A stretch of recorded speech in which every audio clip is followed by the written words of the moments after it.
Have you ever wondered what happens in the very first moment after death? When your eyes close for the last time, when your breath falls silent, and the world slowly fades away. Does everything end there? Or does something even more beautiful begin? Every culture, every religion has tried to answer this question. But the truth lies beyond words. And perhaps it is time to remember what the great master, Paramhansa Yogananda, revealed about the soul's first journey beyond life. Before we begin this sacred exploration, take a deep breath. Feel the stillness within you. And if you're new to Inner Divine, remember to subscribe to keep your soul nourished with stories of awakening and truth. Yogananda once said, "Death is but a change of clothes, nothing more. When the moment comes, and the body grows still, the energy that once flowed through every cell begins to withdraw. Gently, silently, like the tide returning to the ocean. The heartbeat slows. The eyes grow dim. And the soul, your true self, begins to loosen its hold on the physical form. For a few brief seconds, there is confusion. The person still feels present, still sees loved ones around, but no one seems to hear their voice. That is because the astral body, the body of light, has now separated from the physical shell. In Yogananda's words, the soul is encased in three bodies: physical, astral, and causal. Death is only the shedding of the outer garment. And thus begins the first flight of the soul, the awakening. As the soul rises above the physical world, it feels lighter, as if a great burden has fallen away. Pain is gone. Fear is gone. There is only peace, and a strange, luminous calm. Many souls describe watching their own body from above, seeing doctors, family members, or loved ones weeping, and yet feeling no sorrow, only compassion and understanding. Because now, the soul remembers, I was never that body. It realizes that the body was only a vessel, a temporary home, a sacred instrument for experience. This awareness fills the soul with deep gratitude. And in that moment, it is greeted. Yogananda explained that divine helpers, beings of light, guides, and sometimes departed loved ones, come forward to meet the newly freed soul. Their presence feels like unconditional love. Their communication is not through words, but through pure vibration, pure thought. They say, do not be afraid. You are not gone. You are home. The bridge of light. Then, as the physical world fades, the soul begins to see a new dimension unfolding. A realm Yogananda called the Astral World. He described it as a universe of light, color, and energy, far more beautiful than the earth. Here, everything is alive, and everything responds to thought. If the soul thinks of a mountain, the mountain appears. If it imagines a flower, the flower blossoms instantly. There is music in the air, but it comes not from instruments. It flows from vibration itself. There is no sun or moon, for every object shines with its own inner light. But not every soul sees this beauty immediately. Some remain near the physical world, confused, still attached to possessions, fears, or anger.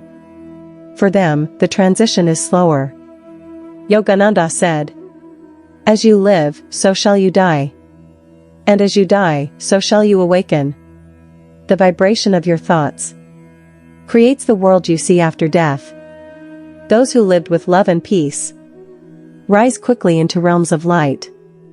Those bound by material desires remain closer to the shadow of earth until they learn to let go.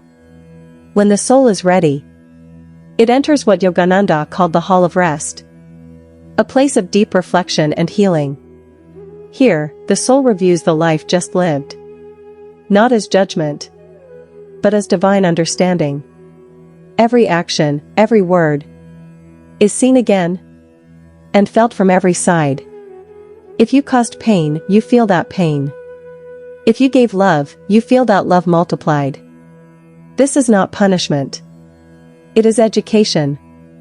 A cosmic classroom for the soul. Yogananda said, "The purpose of both life and death is the evolution of consciousness." Through this gentle review, the soul begins to understand why certain challenges came, why certain losses were necessary, and how each experience helped awaken compassion. When this understanding dawns, the soul releases regret and begins to shine brighter, forgiveness flowing through every particle of its being. Beyond the hall of rest lies the true astral realm. Vibrant, radiant, alive. Yogananda wrote that there are countless astral planets, each more subtle and beautiful than the one before. Souls live in luminous cities, with music, gardens, and crystal rivers. There are temples of wisdom, fields of light, and mountains that glow like living jewels. Souls continue to grow here. Artists create symphonies of color and sound. Teachers share wisdom through pure thought. And healers help newly arrived souls find balance. Here, there is no sickness, no aging, no fear. Only vibration and love.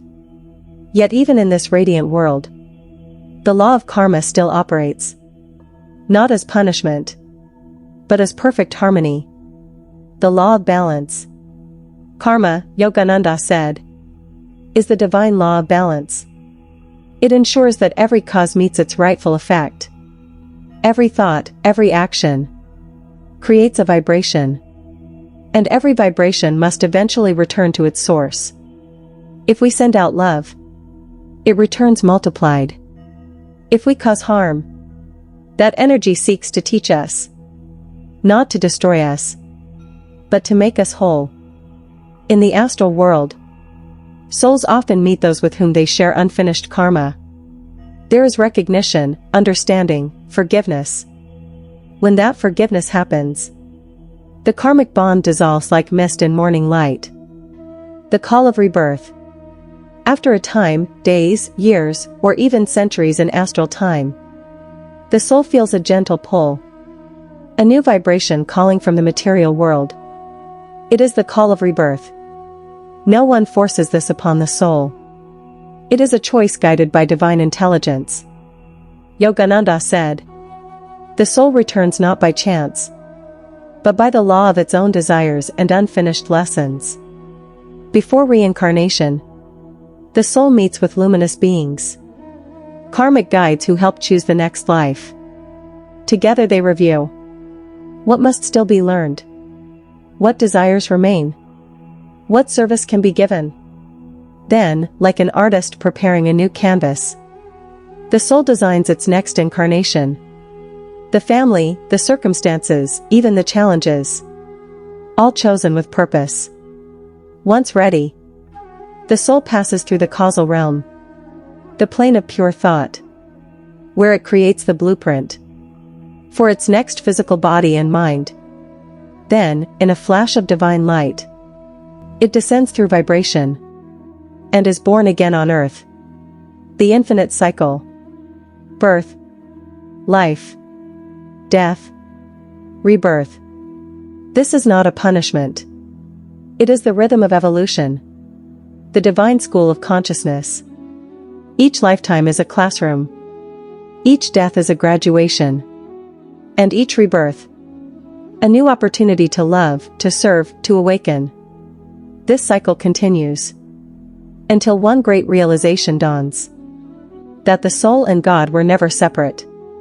When that realization comes, the journey ends. The wave returns to the ocean. That is moksha, liberation. The soul rests in eternal light, free from karma, free from desire, free from the dream of separation. Yogananda described this as the merging of the wave with the sea, individual joy becoming infinite bliss. Even while alive, Yogananda taught his disciples to prepare for death, not with fear, but with awareness. Learn to leave the body consciously, he said, through deep meditation, and you will never fear death again. For one who knows the soul's reality, death is only a doorway, a passage between two classrooms. When Yogananda left his body in 1952, his form showed no decay for weeks. Scientists were amazed, but disciples knew their master had simply walked into light, the soul's true desire. So what does the soul seek after death? It seeks what it has always sought: love, truth, union with the infinite. Every bond of affection, every act of kindness, every longing for peace are reflections of this one eternal search. Even after death, the soul first looks for the vibration of love it knows best. The mother, the father, the beloved friend. And beyond them all, God, the source of every love. That is the first search. And in finding that love, the soul remembers who it truly is. The eternal homecoming. Death is not the end. It is a return. A homecoming to the light from which we came. The body may fall, but consciousness never dies. The river may change its form, but it always flows back to the sea. Every moment of your life, every breath, every act of kindness is guiding you closer to that home. When fear arises, remember Yogananda's words. The soul cannot die. It is immortal, ever existing, ever conscious, ever new bliss. So live not in fear, but in awareness. Live not in sorrow, but in gratitude. Because one day, when your final breath arrives, you will not fall into darkness. You will awaken into light. If this journey has touched your heart, pause for a moment. Close your eyes. Feel the quiet within you. That stillness, that awareness, is your soul. And it has never been born. And it will never die. Thank you for walking this sacred path with us. If you wish to continue your journey of awakening, remember to subscribe to Inner Divine for more spiritual stories, ancient wisdom, and light for the soul. Until next time, may peace walk beside you. May your soul remember its eternal home.